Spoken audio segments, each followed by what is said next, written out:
HPTDC corporation पहली बार इतिहास में 100 करोड़ का आंकड़ा क्रॉस करके 109 करोड़ 107 करोड़ पहुंची। 109 करोड़ रुपए पिछले उसमें और 107 करोड़ रुपया इस साल। प्राकृतिक आपदा के बावजूद और पूरे प्रदेश के लोगों के साथ कटने के बावजूद, मतलब सड़कें जब टूटती हैं, पुल टूटते हैं, पानी अपना रुख बदलता है, नदियां अपना रुख बदलती हैं, तो सड़कें जब इतना बड़ा कहर होता है प्रकृति का, बादल फटते हैं, तो सबसे ज्यादा जो हिट होता है वो टूरिज्म होता है। पर उसके बावजूद हमने ये ऐतिहासिक टर्नओवर की। अब इसको आगे ले जाने की जरूरत है।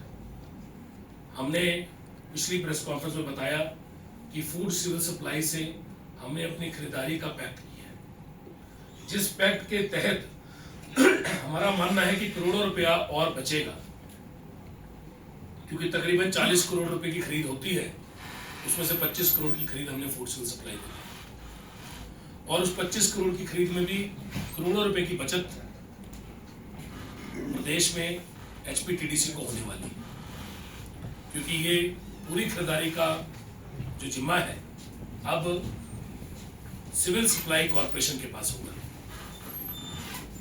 ये भी एक नई पहल थी। आज मैं आपके आगे एक बहुत बड़ी चीज डिक्लेयर करने जा रहा हूं, और ये एक ऐतिहासिक चीज है। 1972 में एचपीटीडीसी कॉर्पोरेशन बनी। आज अभी मैं सीधा अपनी बीओडी की बैठक से, बोर्ड ऑफ डायरेक्टर की बैठक से उठ के आ रहा हूं। एचपीटीडीसी की बीओडी, जो कि बोर्ड ऑफ डायरेक्टर्स होता है कॉर्पोरेशन का, उसका मैं चेयरमैन हूं, उसका मैं मुखिया हूं। और बतौर मुखिया और बतौर सारे मेंबर्स, चाहे वो गवर्नमेंट के मेंबर्स हों, चाहे वो प्राइवेट मेंबर्स हों, डायरेक्टर्स हों, आज हमने एक बहुत ही ऐतिहासिक फैसला लिया है।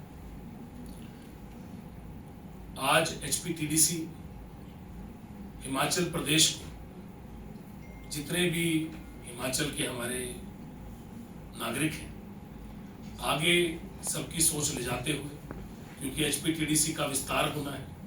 एचपीटीडीसी के होटल जो हैं, जो हमारे 56 होटल्स हैं, उनमें बहुत से होटल हम रेनोवेट करने जा रहे हैं।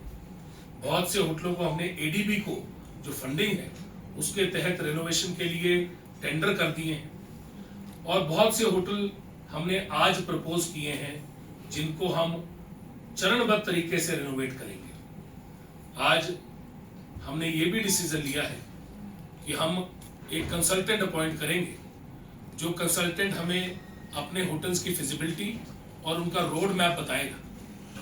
और हमने ये जिम्मेवारी अपने माननीय मैनेजिंग डायरेक्टर महोदय को दी है कि आप कंसल्टेंट या तो एचपीटीडीबी के जो एडीबी प्रोजेक्ट देख रहे हैं उनको इन्वॉल्व करिए, या किसी और को इन्वॉल्व करिए, पर आप आगे बढ़ के अब फिजिबिलिटी करा के अपने जो पुराने होटल हैं और पुराने रेस्टोरेंट को रेनोवेट करने का प्लान, और जो होटल हमारे बिल्कुल बंद पड़े हैं, जिनमें ताले लगे हैं, उन होटलों के साथ हमने आगे क्या ओएनएम करना है